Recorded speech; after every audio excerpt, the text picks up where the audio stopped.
The blood trickled down Hope O'Malley's side as she pressed her trembling hand against her rib cage, each breath a searing reminder of her husband's drunken rage. Wyoming Territory, 1878, a land of promise that had delivered only pain since she'd followed Thomas O'Malley from Boston 2 years earlier with stars in her eyes and vows of forever on her lips. The barn loomed before her, a dark silhouette against the fading twilight. Hope stumbled forward, her vision blurring as she rounded the weathered structure, seeking refuge behind its solid walls. The O'Malley homestead sat isolated on the edge of Willow Creek, far enough from town that no one would hear her screams, a fact Thomas had reminded her of often enough. She slumped against the rough-hewn planks, sliding down until she sat in the dirt, her blue calico dress stained with blood and dust. The summer air hung heavy and still, smelling of hay and livestock. Inside the house, Thomas continued his rampage, destroying what little they owned in his whiskey-fueled fury. "Should have never married him," she whispered, wincing as pain shot through her side. She had fallen for his handsome face and charming words back east, believing his promises of a beautiful life on the frontier. Now, at 22, Hope felt decades older, trapped in a nightmare with a man whose gentle facade had crumbled the moment they'd reached the Wyoming Territory.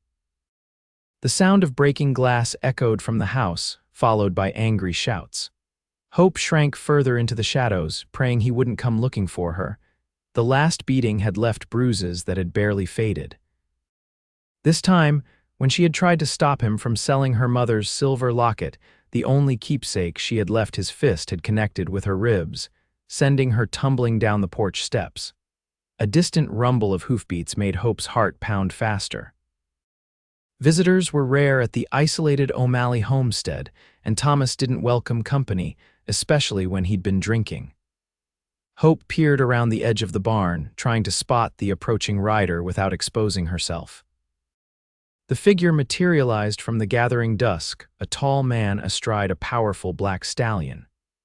Even in the failing light, Hope could see he rode with the easy grace of someone who'd spent most of his life in the saddle. His broad-brimmed hat shadowed his features, but there was no mistaking the gun belt at his waist or the confident set of his shoulders. As the stranger drew closer to the house, Thomas emerged onto the porch, rifle in hand. "State your business or turn around," Thomas called out, his words slurring slightly.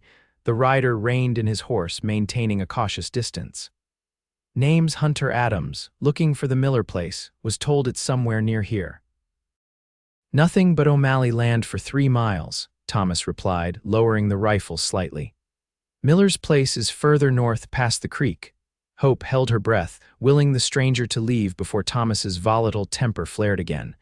But the man called Hunter didn't immediately ride away. Instead, he seemed to be surveying the property, his gaze moving deliberately across the yard, the house, and finally settling on the barn. "Obliged for the directions," Hunter said, tipping his hat. "Nice spread you got here." Thomas grunted, already losing interest as the whiskey pulled him back toward his anger.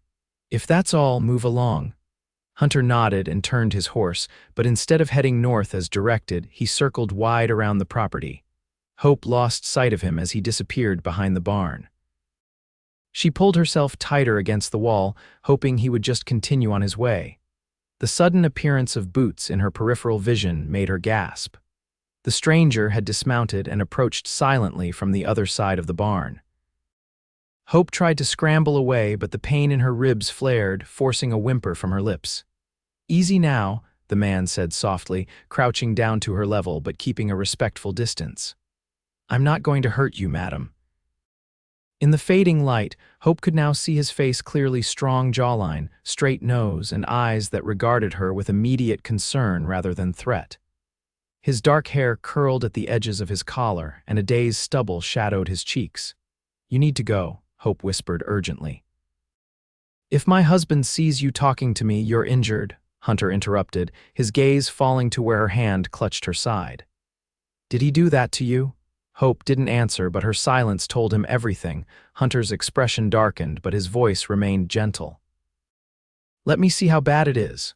Please, just go," Hope insisted, even as another wave of pain made her wince. Instead of leaving, Hunter moved closer, kneeling beside her. "That man in there, he your husband?" When Hope nodded, he continued, "How long has this been going on?" "Almost since we arrived from Boston," Hope admitted, suddenly too tired to lie. "It wasn't always this way. He changed." Hunter carefully moved her hand away from her side, examining the injury with practiced care. "You've got a broken rib, maybe two. Need to bind that properly." The sound of the front door slamming made them both freeze. Thomas was coming outside again. "My horse is behind the barn," Hunter whispered. "Can you ride?" Hope hesitated only a moment before nodding. The thought of enduring another beating was more terrifying than leaving with this stranger. With gentle efficiency, Hunter helped her to her feet, supporting her weight as they made their way around the barn to where his horse waited patiently. He lifted her into the saddle as if she weighed nothing, then swung up behind her just as Thomas's voice carried across the yard. "Hope." "Where are you hiding, woman?" Hunter urged his horse forward, keeping to the shadows along the tree line. Hope clung to the saddle horn, each jolt sending spikes of pain through her torso, but she didn't make a sound.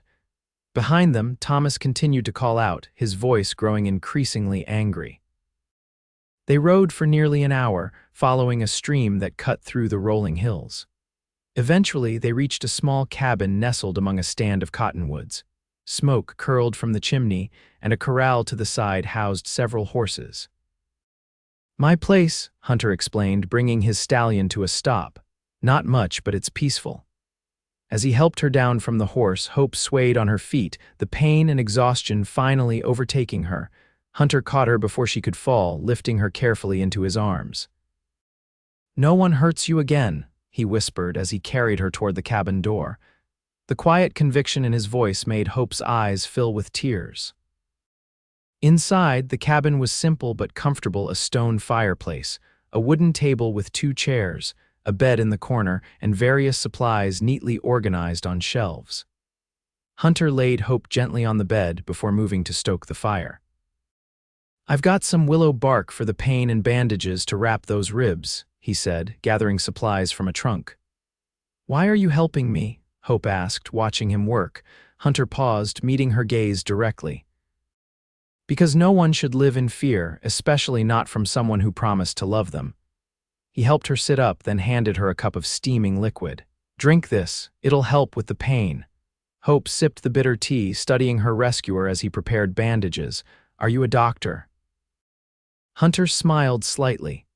"No, madam, just picked up a few things over the years. Spent time with an army surgeon during the war, learned how to patch people up." "You fought in the war?" Hope asked, trying to distract herself from the pain. "Union cavalry," Hunter confirmed. "Afterward, I drifted west, looking for a quieter life." He gestured to her ribs. "I need to bind those. It's going to hurt, but it'll help them heal properly." Hope nodded, bracing herself. As Hunter carefully wrapped the bandages around her torso, she told him about coming west with Thomas, how his drinking had worsened after their farm struggled, and how the charming man she'd married had disappeared, replaced by a cruel stranger. "I should have left sooner," she admitted, wincing as Hunter secured the bandage. "But I had nowhere to go, no money of my own." "That's how men like him keep power," Hunter said, his voice steady but with an undercurrent of anger. "They isolate, they control, they convince you there's no way out." When he finished, Hunter insisted Hope take his bed while he would sleep on a bedroll near the fire. Despite her protests, he was adamant. "Rest now," he said, covering her with a quilt. "We'll figure out what comes next in the morning." Hope wanted to stay awake, to plan, to worry about Thomas finding her, but her body had other ideas. Between the willow bark tea and the sheer exhaustion, she drifted into the first peaceful sleep she'd had in months. Morning came with golden light filtering through the cabin's single window. Hope awoke disoriented, momentarily panicked until the previous day's events came rushing back. She found herself alone in the cabin, the fire freshly stoked and a cup of coffee steaming on the table beside a plate of biscuits. Moving gingerly, Hope managed to sit up. Her ribs ached fiercely, but the sharp, stabbing pain had subsided to a dull throb. She slowly made her way to the table, grateful for the hot coffee. The door opened and Hunter stepped inside, carrying a bundle of clothing. "Good morning," he greeted, seeming pleased to see her up. "Found these in a trunk. Belong to my sister. They might fit you better than what you're wearing." Hope looked down at her blood-stained dress. "Thank you. Your sister lives nearby." A shadow crossed Hunter's face. "No, she died of fever 2 winters ago. Came out here with me after the war, but the frontier life was harder than either of us expected." "I'm sorry," Hope said softly. Hunter nodded, setting the clothes on the bed. "I'll give you privacy to change. There's water in the basin if you want to wash up." Once alone, Hope carefully changed into the offered clothing, a simple blue skirt and white blouse that fit well enough. She washed her face and hands, using the small mirror hanging on the wall to assess the damage. A bruise darkened her cheekbone where Thomas had struck her before she'd fled, and her honey blonde hair hung in tangled waves down her back. When Hunter returned, he carried a basket of eggs and a canteen of fresh water. "You look better," he observed. "How do the ribs feel?" "Sore, but I can breathe easier," Hope replied. "Thank you for the clothes and for everything else." Hunter set about preparing a proper breakfast, and Hope was struck by how comfortably he moved around the domestic space, so different from Thomas, who considered cooking woman's work. "What will you do now?" Hunter asked as they ate. "You have family back east." Hope shook her head. "My parents died before I married Thomas. There was an aunt in Philadelphia, but I haven't heard from her in years."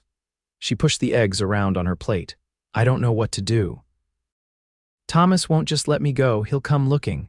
"Let him," Hunter said with quiet determination. "He'll find more than he bargained for." "I can't ask you to get involved in my troubles," Hope protested. "You've already done so much." Hunter leaned forward, his expression serious. "I am already involved, Hope, and I've seen enough of men like your husband to know they don't stop until someone makes them." Over the next few days, Hope rested and began to heal not just physically, but emotionally as well. Hunter proved to be a kind and respectful host, giving her space when she needed it and companionship when loneliness crept in. He never pushed for details about her marriage, but was an attentive listener when she chose to share. Hope learned that Hunter had built the cabin himself after purchasing the land 3 years earlier. He raised horses, selling them to the army and to settlers passing through. Unlike many settlers, he maintained peaceful relations with the local Shoshone, trading fairly and respecting boundaries. On the 4th morning, Hope was sitting on the porch, enjoying the summer sunshine when Hunter rode in from checking his fences. He dismounted quickly, his expression grim. "Thomas was in town, asking questions," he reported. "Word is he's offering a reward for information about his kidnapped wife." Hope's stomach clenched with fear. "What are we going to do?" Hunter sat beside her on the porch step. "I've been thinking about that. The territorial judge is due in Willow Creek next week for circuit court. We could file for a divorce petition." "A divorce?" Hope echoed. Such things were scandalous back east, though she knew frontier justice sometimes operated differently. "It's your decision," Hunter assured her, "but it would legally free you from him. And until then." Hope asked, fear creeping back into her voice. Hunter's gaze met hers steadily. "Until then, you stay here where you're safe. I won't let him near you, Hope. That's a promise." That evening, as they sat by the fire, Hope found herself studying Hunter as he cleaned his revolver. His hands moved with practiced efficiency, his expression focused. There was a quietness to him that she found comforting, so different from Thomas's volatile energy. "Why did you stop that day?" she asked suddenly. "At our farm, you could have just kept riding." Hunter set the gun aside, considering her question. "I saw the way he stood on that porch, rifle in hand, whiskey in his system, reminded me of my father." He paused, meeting her gaze. "My mother suffered for years before she finally ran with us children. By then, the damage was done. My sister never recovered from what she witnessed growing up." "I'm sorry," Hope said softly. "When I spotted you behind that barn, I knew I couldn't ride away," Hunter continued. "Not again." "Again," Hope prompted gently. Hunter's expression darkened with old regret. "During the war, there was a young woman in a Tennessee town we passed through. Her husband was a Confederate sympathizer who'd beaten her for giving water to Union soldiers. My commanding officer said it wasn't our concern, that we couldn't interfere in domestic matters. He looked down at his hands. I followed orders and rode away. 2 months later, when we came back through that town, I learned he'd killed her. Hope reached across the table, placing her hand over his. You couldn't have known. I knew enough, Hunter replied. I promised myself I'd never just ride away again. The connection between them deepened in that moment, a shared understanding that transcended words. Hope felt something stir within her, a feeling she'd once hoped to find with Thomas but never had. As the week progressed, Hope began helping around the cabin, finding purpose in simple tasks despite her still healing ribs. She discovered Hunter had a small vegetable garden that had been somewhat neglected, and she took pleasure in tending it. In the evenings, they would talk for hours, sharing stories and dreams. On the 6th day, disaster struck. Hope was hanging laundry when she spotted riders approaching Thomas, accompanied by 3 rough-looking men. Hunter was in the corral, working with a young horse. Hunter. Hope called out, her voice tight with fear. Thomas is coming. Hunter immediately dropped the lead rope and strode to the cabin, emerging moments later with his gun belt. Get inside, he instructed calmly. Lock the door. Hope hesitated. I won't hide while you face him alone. I need to know you're safe, Hunter insisted. When she still didn't move, he added more softly, Please, Hope. Reluctantly, Hope retreated to the cabin, but she positioned herself near the window where she could see and hear what transpired.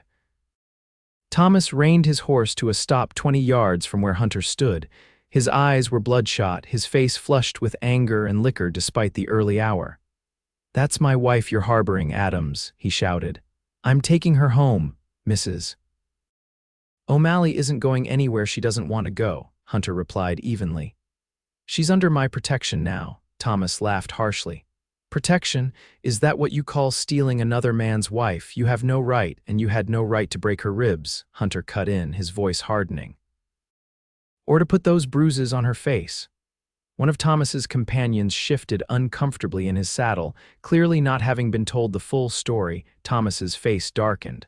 What happens between a man and his wife is private business. The law's on my side here. The law protects all citizens from harm, Hunter countered, including wives from husbands who beat them. The territorial judge will be in Willow Creek tomorrow. We'll let him decide. I'm not waiting for any judge, Thomas snarled, reaching for his pistol. Hunter's draw was lightning fast, his gun leveled before Thomas could clear leather. Don't, he warned. You won't walk away from it. From inside the cabin, Hope held her breath. She could see the calculation in Thomas's eyes, the way his companions were now looking uncertain about the situation they'd ridden into. This isn't over, Thomas growled, slowly lowering his hand. Hope belongs to me. I paid good money to bring her west, built her a home. She's not property, Hunter interrupted. She's a person who deserves better than living in fear. Thomas spat on the ground. You've got a real interest in my wife, don't you, Adams? Already sharing your bed, is she? Hunter didn't rise to the bait. I suggest you ride away now, O'Malley, and think carefully before you come back. For a tense moment, Hope thought Thomas would draw despite Hunter's warning. Instead, he yanked his horse around.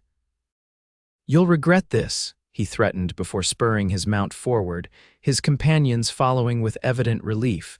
Only when they were well away did Hunter holster his weapon and turn toward the cabin. Hope rushed outside to meet him, her heart pounding. Are you all right? They asked simultaneously, then shared a small smile at the synchronicity. He'll be back, Hope said, watching the distant riders. Probably drunker and with more men, Hunter nodded grimly. Which is why we need to be in town when the judge arrives. We leave at first light tomorrow. That night, a storm rolled in from the mountains, filling the cabin with the sound of rain drumming on the roof and thunder rumbling in the distance. Hope couldn't sleep, her mind racing with worries about the journey to town and facing Thomas in court. She rose from the bed and moved to the main room where Hunter sat by the fire, equally restless. You should rest, he said, looking up as she approached. I can't, Hope admitted, sitting in the chair opposite him. Every time I close my eyes, I see Thomas's face. Hunter stoked the fire. I won't let him hurt you again, Hope. It's not just that, she confessed. I'm afraid of what will happen in town. What if the judge sends me back to him? What if Judge Hammond is a fair man, Hunter assured her. Once he sees your injuries and hears your story, my word against my husband's, Hope interrupted bitterly. You know how these things usually go. Hunter reached across and took her hand. This time will be different, I promise you. The touch of his hand sent warmth spreading through Hope's chest. In the firelight, his eyes held such sincerity, such determination to protect her, that she felt a sudden, overwhelming gratitude that this man, of all people, had found her behind that barn. Why are you looking at me like that? Hunter asked softly. Hope hadn't realized she'd been staring. I'm just thankful for everything you've done, for who you are. Something shifted in Hunter's expression, a tenderness that made Hope's heart beat faster. For a breathless moment, they sat connected by more than just their clasped hands. Hunter was the first to break the spell, releasing her hand and standing. You should try to sleep. Tomorrow will be a long day. Hope nodded, though sleep seemed more impossible than ever. As she returned to the bed, she realized that amid all her fear about Thomas and the uncertain future, a new feeling had taken root, something warm and hopeful that bloomed whenever Hunter was near. They departed before dawn, hoping to reach Willow Creek before Thomas could intercept them. Hunter had saddled 2 horses, his black stallion and a gentle mare, for Hope. The ride was difficult with her injured ribs, but Hope endured without complaint, knowing what was at stake. The town came into view by mid-morning, a collection of wooden buildings straddling the main road, with false fronts giving the illusion of grandeur to otherwise modest establishments. People moved about on their daily business, paying little attention to the 2 riders until they reached the sheriff's office. Sheriff Daniels was a graying man with a perpetually tired expression. He listened to their story with growing concern, especially when Hope showed him the still healing bruises. O'Malley's been in town making quite a commotion about his kidnapped wife, the sheriff confirmed. Judge Hammond arrived last night. He'll hear your case this afternoon. He looked at Hunter. You should know O'Malley's been drinking heavily and making threats. He's staying at the saloon with those men who ride with him. We'll be careful, Hunter promised. The sheriff arranged for Hope to wait at the boarding house run by a widow named Mrs. Chen, who provided a room where Hope could rest and freshen up before court. Hunter reluctantly left her there, promising to return soon after checking on a few matters in town. Mrs. Chen proved to be a kind ally, bringing Hope a simple meal and helping her style her hair for court.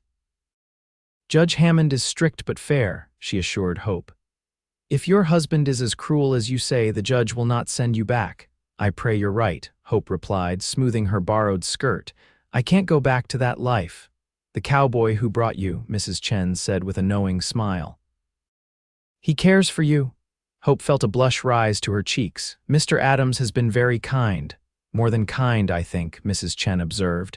The way he looks at you, but also the way you look at him. Before Hope could respond, there was a knock at the door. Mrs. Chen answered it to find Hunter waiting, now wearing a clean shirt and his best vest. His eyes found Hope immediately, a smile lighting his features. You look beautiful, he said simply. Thank you, Hope replied, suddenly shy under his admiring gaze. They walked to the courthouse together, Hunter staying protectively close. Several townspeople stared as they passed, and Hope heard whispers following in their wake.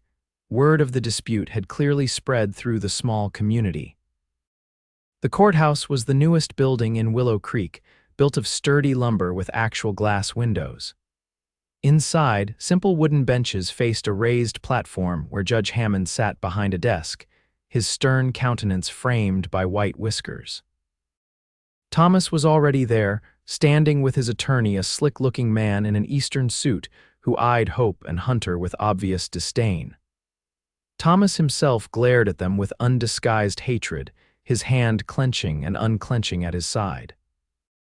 The proceedings began formally, with the judge explaining that he would hear both sides before making his determination.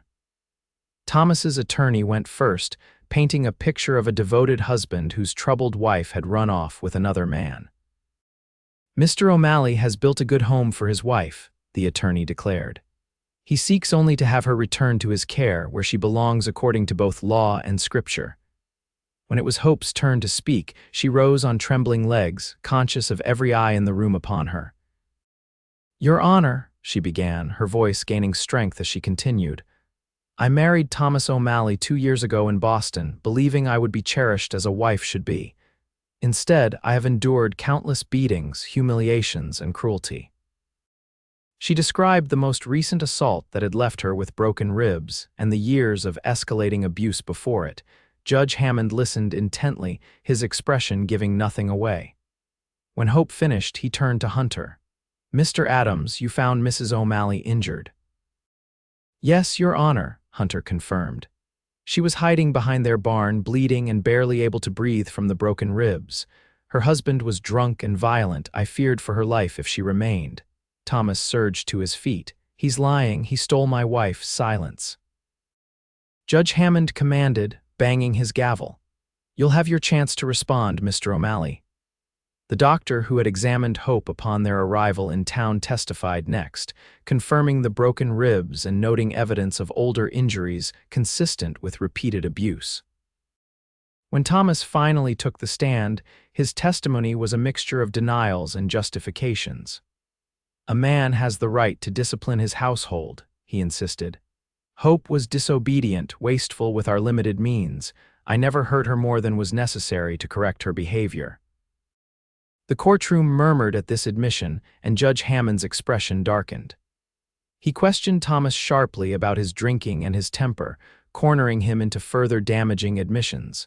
By the time all testimony concluded, the sun was low in the sky. Judge Hammond retired to consider his decision, leaving Hope and Hunter waiting anxiously on their bench.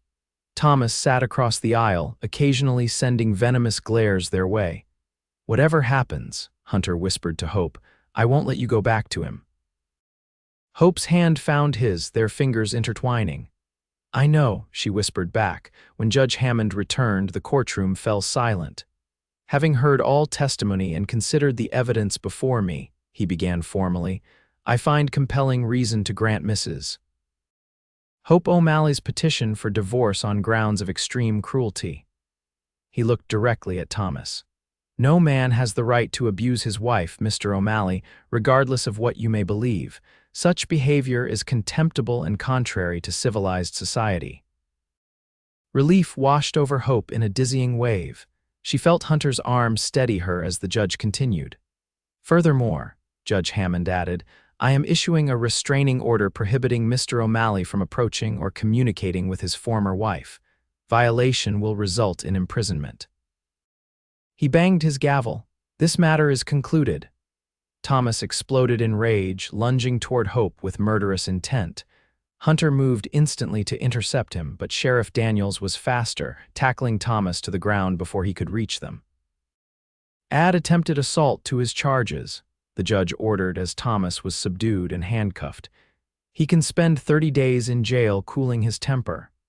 Outside the courthouse, the setting sun painted the sky in brilliant oranges and pinks.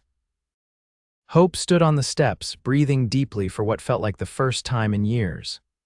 "I'm free," she whispered, almost unable to believe it. Hunter stood beside her, his expression a mixture of relief and something more tender. "What will you do now?" he asked softly.